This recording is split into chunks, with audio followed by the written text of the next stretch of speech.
নমস্কার, কেমন আছেন সবাই? লাভলিস কুকিংয়ে সবাইকে স্বাগত জানাই। তো আমি আজকে বানাবো কুকুম্বার স্যালাড, শসার স্যালাড বানাবো। তো প্রথমে আমি ভালো করে শসার খোসাটা ছাড়িয়ে নেব। এরকম করে ছাড়িয়ে নেবে। ছাড়িয়ে নেওয়ার পর এটাকে ভালো করে ধুয়ে নেব।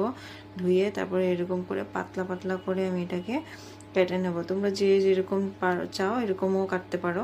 এরকম দেখো পাতলা করে কেটে নিয়েছি। তারপরে কড়াই বসিয়ে কড়াইটা গরম হওয়ার পর বাদামটা ভেজে নেব। তেল দেবো না, শুকনো শুকনোই ভাজবো।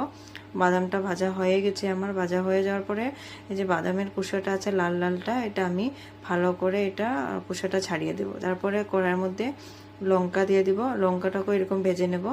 তোমরা যেরকম যার ঝাল লাগে এরকম দিতে পারো, আমি একটাই দিলাম। তারপরে ভালো করে খোসা ছাড়ানোর পর বাদাম আরও লঙ্কা ভালো করে কুটে নেব। এরকম করে কুটবে।